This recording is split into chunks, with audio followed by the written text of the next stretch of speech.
أعوذ بالله من الشيطان الرجيم الحمد لله رب العالمين الرحمن الرحيم مالك يوم الدين إياك نعبد وإياك نستعين اهدنا الصراط المستقيم صراط الذين أنعمت عليهم غير المغضوب عليهم ولا الضالين. Halaman berapa, Bu?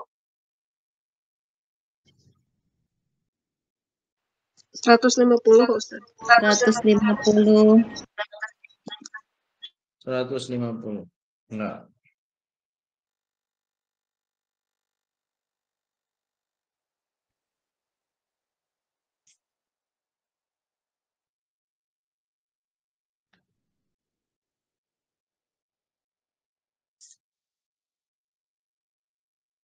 Bismillahirrahmanirrahim. Qala al-musannif rahimahullah wa nafa'ana fi 'ulumihi fid dharain. Amin. Amin. Wa syu'batul hadiyatu wal khamsun. Adapun cabang iman yang ke 51. 51. Cabang iman yang ke 51. Jadi sekarang cabang iman ke 51. Betul nggak, Bu? Mohon Pak Ustadz.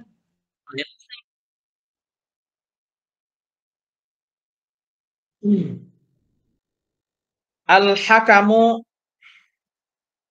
menjalankan hukum bainan nasi di antara manusia bil adli dengan keadilan.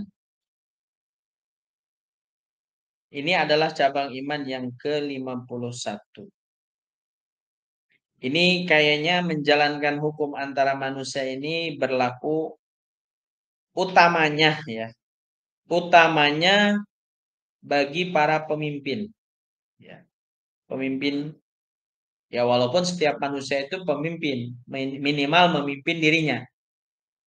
Tapi di sini konteksnya adalah konteks pemerintahan. Ya.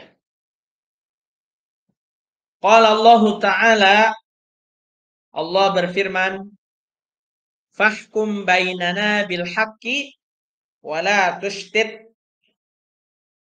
Fahkum, maka tegakkanlah hukum bainana di antara kami bil haqqi dengan hak, dengan adil. Wala tushtit, janganlah kalian menyimpang dari kebenaran. Wa qala ta'ala, juga Allah berfirman, wa man lam yahkum bima anzalallah fa ulaika humudz zalimun.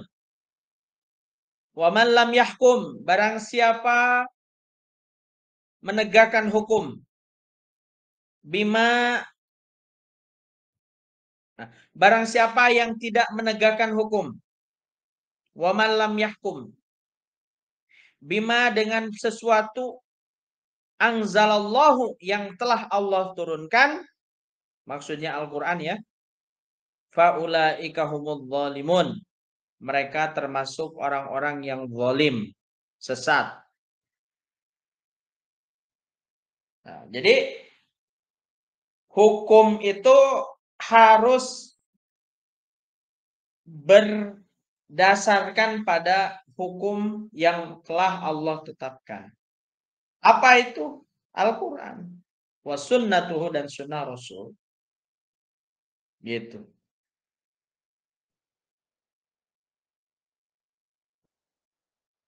Misalnya dalam hukum waris. Hukum waris itu sudah jelas. Allah menjelaskan tentang bagian-bagian yang sangat rinci.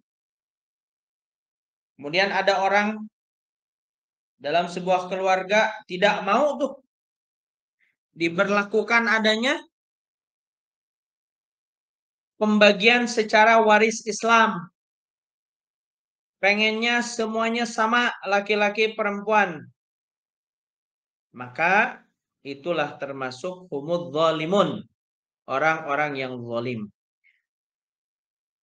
Seperti itu. Wa qala Rasulullah sallallahu alaihi wasallam. Bersabda Rasulullah sallallahu alaihi wasallam. Man hakama baina tsnaini. Barang siapa yang menegakkan hukum antara dua orang. Tahakama ilaihi. Mereka meminta hukuman padanya. Wartadoyahu dan ridho.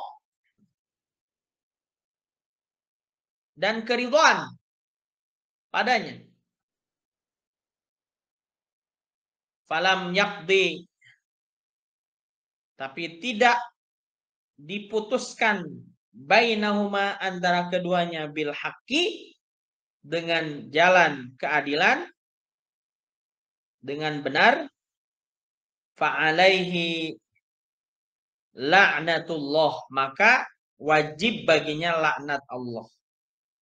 Ada orang datang kepada petugas hukum. Petugas hukum meminta supaya diberikan keadilan atas perilaku-perilaku yang tidak benar. Ya.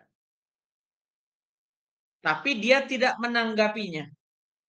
Atau bahkan dia tidak memutuskannya dengan benar.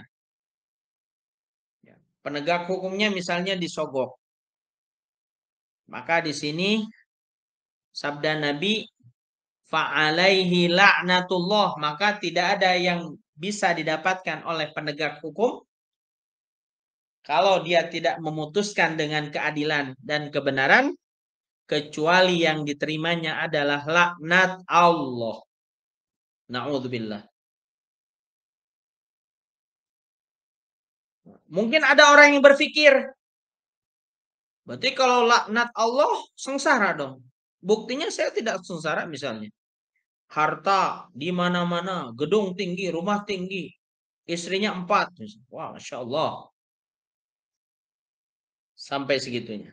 Bisa jadi apa yang dia dapatkan dari dunia adalah istidraj. Istidraj itu artinya sengaja Allah membiarkan dia ya, dengan kemaksiatannya,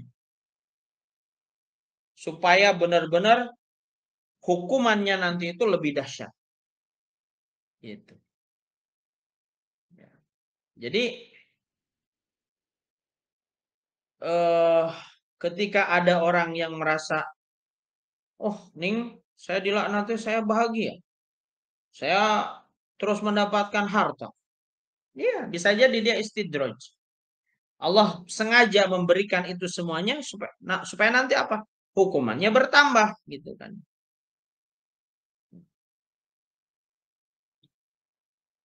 Yastadrijuhum min haitsu la ya'lamun wa umli lahum min fi kaidi matin. Sanastadrijuhum min haitsu la ya'lamun. Maka kami berikan istidraj, tangguhan atas hukuman. Tangguhan atas hukuman yang si penegak hukum lakukan. Wa umli lahum fi kaidi matin. Supaya mereka mendapatkan lipatan-lipatan ya, hukuman di akhirat. Makanya harta yang didapatkan, kalau didapatkan dengan cara yang salah, bukan berarti Allah ridho atas dia, bukan. Tapi Allah sengaja mere istidraj. Itu, ya. Wa syu'batu tsaniyatu wal khamsun. Cabang iman yang ke-53. Ke-52 ya, bukan 53. Adalah al-amru bil ma'ruf